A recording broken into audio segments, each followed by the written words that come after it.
1857 সালের 20 September east India company Delhi দখল করে। 1857 সালের 8ই এপ্রিল মিরাটে মঙ্গল পাণ্ডের আত্মত্যাগের ফলে যে বিদ্রোহের সূত্রপাত হয়েছিল, মিরাট জেল থেকে শুরু হওয়া এই আন্দোলন ধীরে ধীরে সারা দেশে ছড়িয়ে পড়ে। সৈন্যরা দেশে ব্রিটিশ শাসনের অবসান ঘটাতে দৃঢ় প্রতিজ্ঞ ছিল।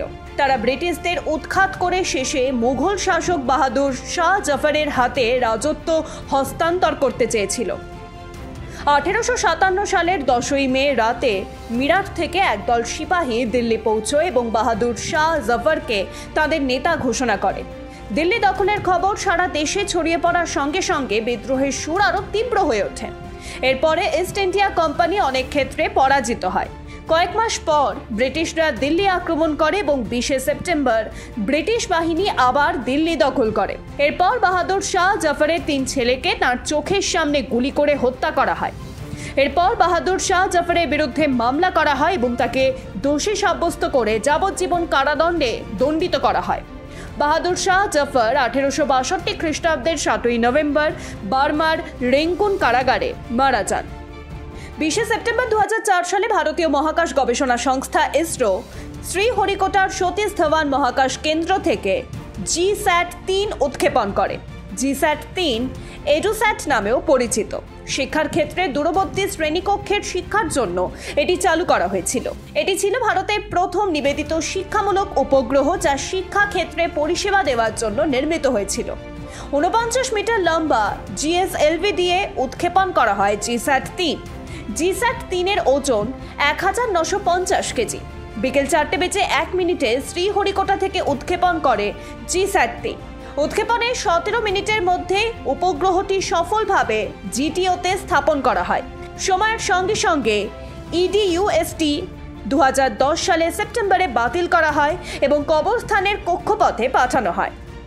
1923 সালের 20 সেপ্টেম্বর গান্ধীজি বর্ণবৈষম্যের প্রতিবাদে আমরণ অনশন শুরু করেন।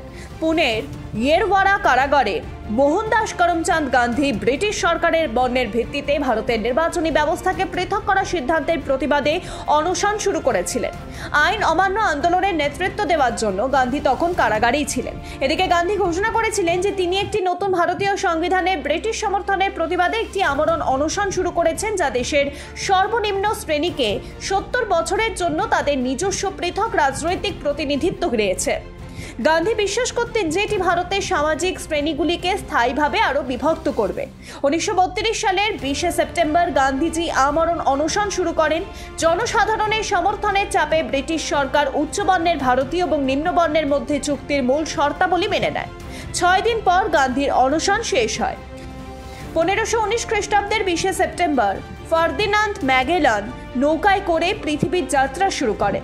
তিনি একজন পর্তুগিজ অভিযাত্রী এবং নাবিক ছিলেন।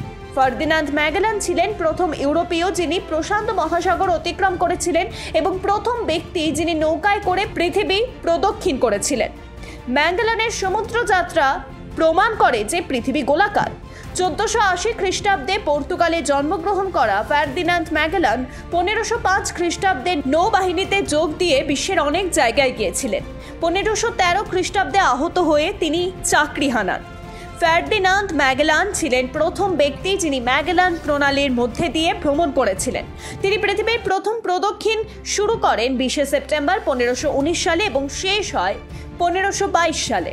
অভিযানের জন্য স্পেনের রাজা পঞ্চম চার্লস 5টি জাহাজ সরবরাহ করেছিলেন, কিন্তু শুধুমাত্র একটি জাহাজ ভিক্টোরিয়া কঠিন যাত্রা সম্পন্ন করেছিল। 1521 সালের 27 এপ্রিল ফিলিপাইনে তাকে হত্যা করা হয়। এরপর বাকি নাবিকরা এই যাত্রা শেষ করে। ক্যাপ্টেন হুয়ান সেবাস্তিয়ান ডি এলকানোর নেতৃত্বে অবশেষে সমুদ্র যাত্রাটি সম্পন্ন হয়। 1933 সালের 20 সেপ্টেম্বর অ্যানি বেসান্ট মারা যান। তিনি ছিলেন একজন বিশিষ্ট ব্রিটিশ সমাজতান্ত্রিক এবং থিওসফিস্ট। অ্যানি বেসান্ট 1847 সালের 1 অক্টোবর লন্ডনে জন্মগ্রহণ করেন। শুরু থেকেই বেসান্তের লক্ষ্য ছিল দরিদ্রদের কর্মসংস্থান, উন্নত জীবনযাত্রা এবং যথাযথ শিক্ষা প্রদান করা।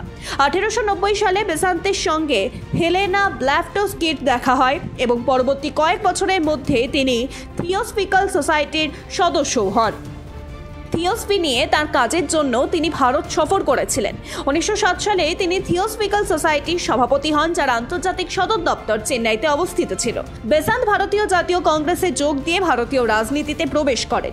1914 সালে যখন প্রথম বিশ্বযুদ্ধ শুরু হয় তখন তিনি ভারতে হোম রুল লীগ চালু করতে সাহায্য করেন। 1917 সালের শেষের দিকে তিনি ভারতীয় জাতীয় কংগ্রেসের প্রথম মহিলা সভাপতি হন। 20 সেপ্টেম্বর 2011 সালে মার্কিন যুক্তরাষ্ট্রের ডোন্ট আস্ক ডোন্ট টেল নীতিটি শেষ হয়। এই নীতিটি সমকামীদের মার্কিন সেনাবাহিনীতে কাজ করতে বাধা দিত। 1993 সালের 21 ডিসেম্বর ক্লিনটন প্রশাসনের সময় এই নীতি জারি করা হয় এবং 1994 সালের 28 ফেব্রুয়ারি থেকে 2011 সালের সমকামী ব্যক্তিদের সামরিক চাকরিতে প্রবেশ নিষিদ্ধ করেছিল। এই আইনটি মার্কিন যুক্তরাষ্ট্রের সশস্ত্র বাহিনীতে কাজ করার সময় যে কোনো সমকামী ব্যক্তিকে তাদের যৌন দৃষ্টিভঙ্গি প্রকাশ করা বা বিবাহ বা অন্যান্য পারিবারিক বৈশিষ্ট্য সহ কোনো সমকামী সম্পর্ক নিয়ে কথা বলা নিষিদ্ধ করেছিল। এই আইন অনুসারে সামরিক পরিষেবায় যে সদস্যরা প্রকাশ করেছিল যে তারা সমকামী, তাদের চাকরি থেকে বাদ দেওয়া হয়েছিল। 2011 সালে ওবামা প্রশাসন এই নীতির অবসান ঘটায়।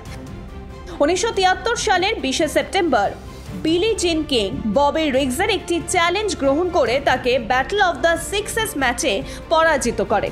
সেই সময় ববি রিগসের বয়স ছিল 55 বছর। তিনি সর্বত্র বলতেন যে মহিলারা পুরুষদের তুলনায় ভালো খেলতে পারে না।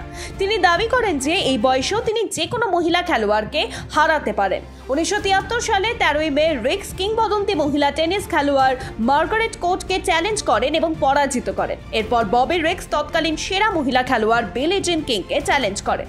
বিলি জিন কিং 6-4, 6-3, 6-3 সেটে ববি রিগসকে পরাজিত করেন।